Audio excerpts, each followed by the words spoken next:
महाराज oxygen क्यों बोल रहे हैं? इसलिए बोल रहे हैं कि ऑक्सीजन तो कहीं और की चल रही थी, लेकिन ऑक्सीजन में आप तक बरस गई। अब पता नहीं किसकी माइनस मार्किंग हो रही है। ललितपुर वाले व्यायाम करो, हैं कि चले गए?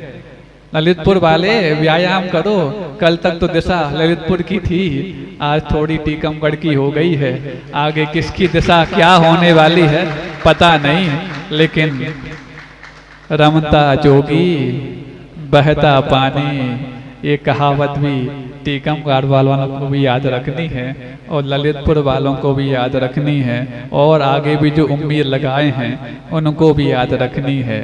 और इस याद को बनाए रखने के लिए अपनी बुद्धि को पैनी करनी है, और जिसने इस बुद्धि को पैनी कर लिया है वही अपने आप को गौरवान्वित महसूस करा सकता है। आप सबकी भी बुद्धि पैनी होती चली जाए। इन पाठशालाओं के माध्यम से जो अपने आप में संस्कार दिए जा रहे हैं, वो संस्कार बच्चों के लिए, वृद्ध के लिए, प्रौढ़ के लिए ये तो हैं ही। संस्कार किसके लिए हैं ये महत्वपूर्ण है।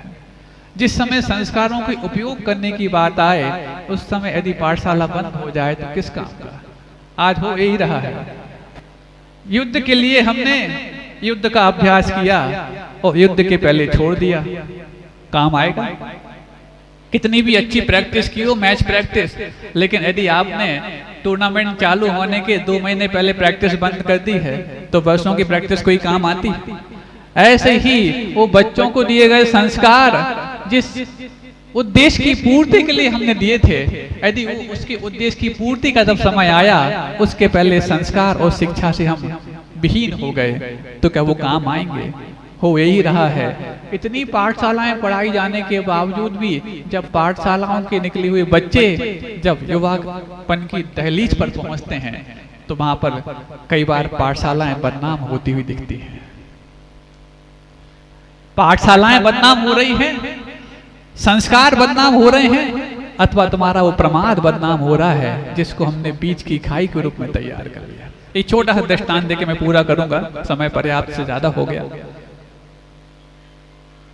एक स्कूल, और स्कूल जिसमें आप अपने बच्चों को भेज करके उम्मीद करते हैं कि वहां पर जाकर के संस्कार लेकर के आएंगे, और संस्कारों के रूप में हमारे लिए शायद सेवा, शुश्रूषा और हमारे बुढ़ापे की लाठी बन करके आएंगे। बुढ़ापे की लाठी तो बिल्कुल बन करके आएंगे, लेकिन आपके हाथ में नहीं, आपकी पीठ पर थमाएंगे। बुढ़ापे की लाठी समझते हो? बुढ़ापे की लाठी एक वो जो हाथ में आए तो हिलती रहे, और एक वो जो आपके बच्चे के हाथ में आए तो पीठ पर लगती रहे। ऐसी बुढ़ापे की लाठी तैयार तो आपके स्कूल नहीं कर रहे हैं। तो एक ऐसी स्कूल का नमूना मैं आपको बताना चाहता हूँ। जिन कॉन्वेंट स्कूल में, जिन पब्लिक स्कूल में आप अपने बच्चों को भेज करके उम्मीद करते हैं कि आज हमारे हाथ में रह पाएंगे, उनकी हालात क्या है? उन मिशनरीज के माध्यम से क्या उनके भीतर पहुंचाने का षड्यंत्र चल रहा है, आपको इस उस्तादन में समझना है। एक स्विमिंग पूल है, और स्विमिंग पूल में, क्योंकि स्विमिंग पूल यदि नहीं हो स्कूल में तो आप मानोगे नहीं कि स्कूल स्टैंडर्ड का है। आज तक कभी किसी स्विमिंग पूल में नहाने वाले, तैरने वाले बच्चों ने बाढ़ का पानी पार किया हो तो बता देना। गमले के पौधे ने कभी झंझावात को सहन किया हो तो बता देना। और तुम स्विमिंग पूल में तैर करके और अपने आप को बहुत बड़े तैराक मान रहे हो, तुम सिर्फ स्विमिंग पूल में ही तैर सकते हो। जब बाढ़ आएगी तो तुम बहते हुए नजर आओगे, क्योंकि तुमने गमले के पौधे बन करके ना तुमने धूप को सहना सीखा है, ना मिट्टी और आंधी की वो अपने आप में चपेड़े सुनने अपने सीखे। तो बस हुआ ऐसा, स्विमिंग पूल के चारों तरफ बच्चों को इकट्ठा कर लिया और एक प्रयोग दिखाया जा रहा था। स्विमिंग पूल की एक दीवार से दूसरी दीवार तक एक बोट को लाना था। बोट समझते हो? नाव, प्लास्टिक की नाव थी, नीचे उसमें छेद कर लिया था, और छेद करने के बाद जो स्कूल के, मिशनरी स्कूल के प्रबंधक थे, बच्चों के भीतर कुछ एक संदेश भेजना चाहते थे। भेजना नहीं, ठूसना चाहते थे। ठूसना शब्द आपको बुरा लग रहा होगा, लेकिन दृष्टांत पूरा सुनने के बाद लगेगा कि ठूसना नहीं, और भी और उससे ज्यादा बुरा चाहते थे। उस नाव में नीचे छेद है, स्विमिंग पूल के बीचों बीच एक भंवर जैसा पैदा कर दिया एयर प्रेशर के माध्यम से, और एक वॉल से दूसरी वॉल तक वो नाव को यात्रा करनी है। जैसे इस दीवार से वो बोट चालू हुई बीच में जैसे ही भंवर आया, क्योंकि उसमें छेद है जो बच्चों को नहीं मालूम है, नीचे पानी भरने लग गई है और भंवर में जाकर के वो नाव डगमगाने लगी। अब सारे बच्चों को कहा गया, बच्चों सभी बच्चे अपने अपने गॉड को चैंट करेंगे, यानी सभी बच्चे अपने अपने भगवान, अपने आराध्य का स्मरण करेंगे, क्योंकि भंवर में नाव फंस गई है। अब देखते हैं तुम्हारे भगवान तुम्हारी नैया पार लगाते कि नहीं लगाते। अब जिस नाव में छेद हो और भंवर में जानबूझ के फंसा दी गई हो, उसमें तो भगवान भी बैठे तो शायद हो सकता कुछ दूसरा ही परिणाम सामने आए। और हुआ, सारे बच्चों ने अपने अपने भगवान को याद किया और नाव डूब गई।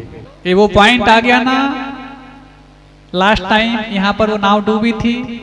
जी टीचर, अब इस बार अपन किसी भगवान को याद नहीं करेंगे, इस बार अपन जीसस को याद करेंगे और देखते हैं नाव पार होती कि नहीं होती। सभी ने जीसस को याद किया और नाव पार हो गई। प्रबंधकों ने कुछ नहीं कहा और सब कुछ कह दिया।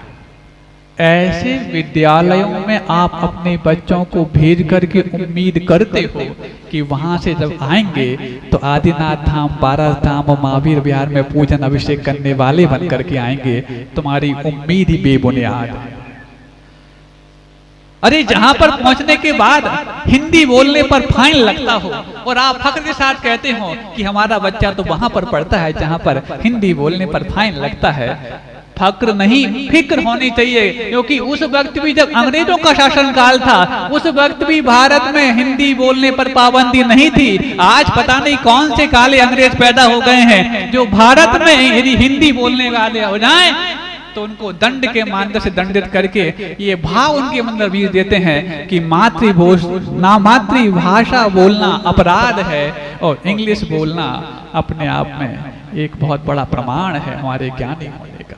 आज हम ऐसा भाषा का वैक्यूम क्रिएट करते चले जा रहे हैं, क्योंकि वैक्यूम जहां पर होता है वहां पर कोई भी माध्यम नहीं होता, वहां पर कोई भी चीज यहां से वहां स्थानांतरित नहीं होती। और दूसरी भाषा का यदि तुमने माध्यम तैयार कर दिया है तो उस वैक्यूम में अपने भावों को यहां से वहां तक भेजने की तैयारी तुम किस बुनियाद पर कर रहे हो? ये तुम्हारी बुनियाद ही बेबुनियाद है।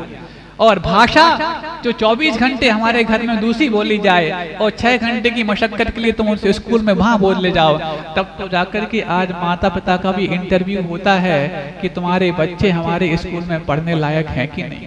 क्योंकि हमारे स्कूल में तो 6 घंटे पढ़ेंगे, उसके बाद 18 घंटे तो तुम्हें मशक्कत करनी पड़ेगी अपने बच्चों से इंग्लिश बोलने के लिए। पहले तुम अपना इंटरव्यू दो, और जब माता पिता अपने इंटरव्यू देने के लिए उस स्कूल में जाते हैं, वो किस्मत से उतनी भाषा उनको नहीं आती है, तो वो माता पिता पहले कोचिंग करते हैं उस स्कूल में अपने बच्चों को पढ़ाने लायक माता पिता साबित करने के लिए। तो कौन सा दौर आ गया ये?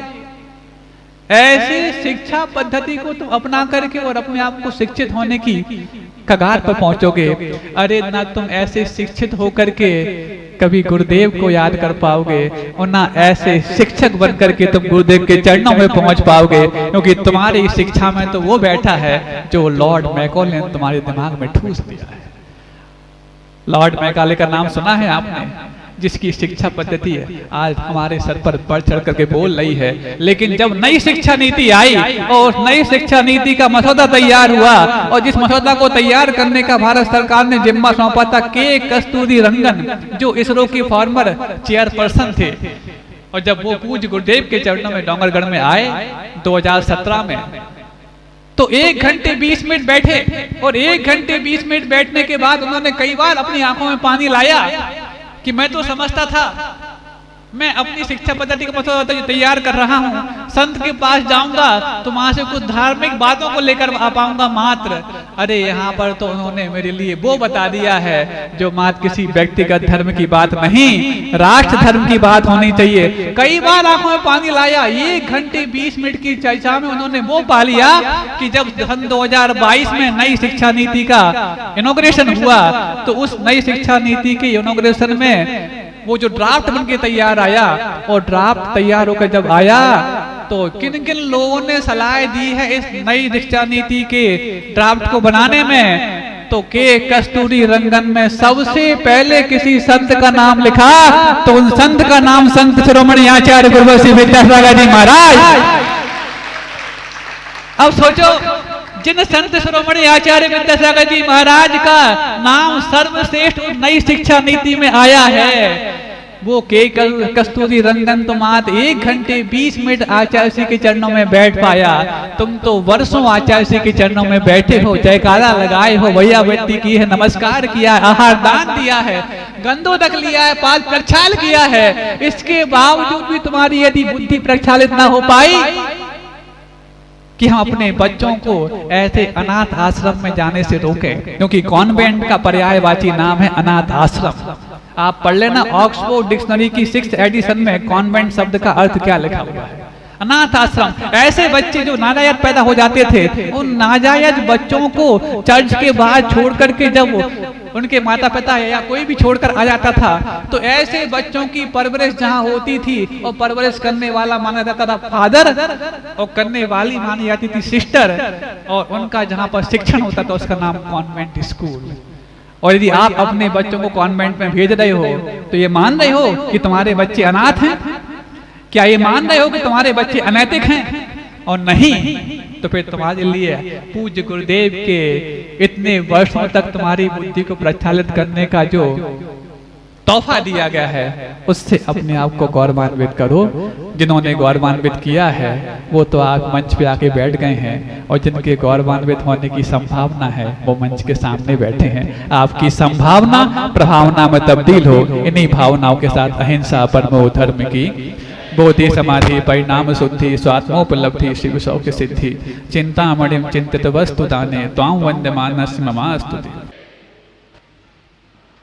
दुनिया में एक वस्तु ऐसी है जिसको देने वाला कभी कंगाल नहीं होता, लेकिन जिसको मिल जाती है वो मालो माल अवश्य हो जाता। ऐसी ही वो वस्तु आप सबके पास है। देने का यदि प्रयास करो तो तुम्हारे लिए भी मालो माल होने का मौका मिल सकता है, और जिसको मिल जाए उसके भी वारे न्यारे हो सकते हैं। उसी वस्तु का नाम मुस्कान है, जो शायद आपके चेहरे पे आ जाए तो ये पता लगाया जा सकता है कि आप इसके बाद भी सुनने तैयार हैं। सबसे पहले हम धन्यवाद दें उन परमपिता परमात्मा को जिनके आंगन में एक साथ बैठ करके हमारे लिए धर्म ध्यान करने का मौका मिला। दूसरा धन्यवाद दें हम उन व्यक्ति के लिए जिन्होंने बताया परमपिता होते कौन है। तीसरा धन्यवाद दें हम उनको जिन्होंने ये तो बताया कि परमपिता होते कौन है, लेकिन ये भी बता दिया उन तक पहुंचा कैसे जाता है। चौथा धन्यवाद दें हम उनको जिन्होंने ये बताया कि परमात्मा कौन होते, वो कहाँ पाए जाते, उन तक पहुंचा कैसे जाता, लेकिन वो साधन भी उपलब्ध करा दिए जिन साधनों को आप यदि उपयोग करेंगे तो उन तक पहुंच सकते। पांचवा धन्यवाद दें हम उनको परमपिता तक पहुंचा कैसे जाता, ये रास्ता बताया। न सिर्फ ये बताया कि वो साधन कौन से जिन साधनों का उपयोग करके रास्ता पार करके तुम मंजिल तक पहुंच सकते हो, बल्कि अपना साथ भी दे दिया कि हम तुम्हारे साथ हैं। यदि रास्ते में तुम घबराओ तो किसी प्रकार से तुम्हें नुकसान नहीं होगा, क्योंकि हमारा साथ तुम्हारा साथ दो बेसहारों को साथ देने वाला बना है और दोनों सहारे बाले बन गए हैं। जब इतना धन्यवाद हम अपने अंदर से बाहर निकालते हैं, तब अंदर से वो हृदय जो अनावश्यक चीज़ों से भर चुका होता है वो रिक्त होता है, और जब वो रिक्त होता है तभी कोई अतिरिक्त उसमें समाने की गुंजाइश पाता है। हमारे जीवन में आज तक इस कलुषित हृदय में ऐसी कोई रिक्ति नहीं आई जिसमें हम अच्छे भावों की नियुक्ति कर पाए, और जब अच्छे भावों की नियुक्ति नहीं हो पाई तो फिर परमात्मा के आंगन में बैठने का भी वो लक्ष्य हम पूरा नहीं कर पाए जिन लक्ष्य को पाने की जिद करके हम उनके आंगन तक पहुंचने के लिए तैयार हुए थे। आप लोग चत्तारी मंगल पाठ पढ़ते चत्तारी मंगलम अरहंता मंगलम, सिद्धा मंगलम, साहू मंगलम, केवली परिणतो धम्मो मंगलम। और इसी को फिर शरण के रूप में भी और इसी को फिर उत्तम के रूप में भी आप पढ़ते हैं। ये चार ही मंगल, चार ही शरण और चार ही उत्तम हैं, प्रतिदिन आप पढ़ते हैं। अब पूछना चाहते हैं इन चारों में सबसे सहज और सुलभ मंगल कौन है? अरहंत मंगल है? साक्षात तो नहीं, वो तो विदेश क्षेत्र इत्यादि में आज साक्षात उपलब्ध हो सकते हैं। नव देवता के रूप में भले ही हमारे लिए बिंब के रूप में प्राप्त हो गए, ये भी मंगल हैं। लेकिन इन चार मंगल की जहाँ तक बात चल रही है, अरहंत मंगल और चैत्य मंगल, इनमें अंतर है। चैत्य को मंगल के रूप में इन चार में स्थान नहीं है, तो अरहंत साक्षात उपलब्ध नहीं, सिद्ध कभी देखते नहीं। केवली प्रणीत धर्म साक्षात तो उपलब्ध हुआ है उनके लिए जो श्रवण देशना के उपासक बन गए और श्रवणत्व को स्वीकार कर गए। अब रह गए इन चार में से तीन, तो आपको साक्षात उपलब्ध नहीं, लेकिन साधु मंगल जो हैं वो शायद आपको साक्षात सहज और सुलभ उपलब्ध है। अब पूछना चाहते हैं, आप लोग कई भावों को लेकर के साधु के पास पहुंचते हैं, निवेदन लेके पहुंचते, आवेदन लेके पहुंचते, प्रतिवेदन लेके पहुंचते, लेकिन संवेदन लेके कितने पहुंचते, इसमें प्रश्न है। दूरी होने पर संवादों में कमी हो सकती है, संवेदनाओं में नहीं। और जिसके पास संवेदनाएं होती हैं वो कितना दूर भी हो, उस संवेदनशील होने के पश्चात उसकी संवेदनाओं से अपने आप को प्राप्त करा ही देता है, जिसका लक्ष्य उसने संवेदनाओं को उत्पन्न करने के पहले रखा। तो इन चार मंगलों में सिर्फ एकमात्र साधु मंगल हैं जो आपको सहज और सुलभ उपलब्ध हैं। कई बार आप भाव लेके पहुंच जाते हैं, महाराज आशीर्वाद दे दो, जो मन में सोचा वो पूरा हो जाए। पता नहीं क्या मन में सोच रखा तुमने, किसका कबाड़ा करने जा रहे कि खुद का कबाड़ा निकालने जा रहे। आज तक तुम्हारे मन में ये भाव आया, महाराज आशीर्वाद दे तो सत्यानाश हो जाए हमारा। महाराज अभी तो आपने शांति धारा कराई और सत्यानाश की बात करने लग गए। अरे ये है तो कोई ऐसा वीर है, बहादुर, जो साधु के पास आकर के ये भाव ना कर पाए, महाराज आशीर्वाद दे तो सत्यानाश हो जाए।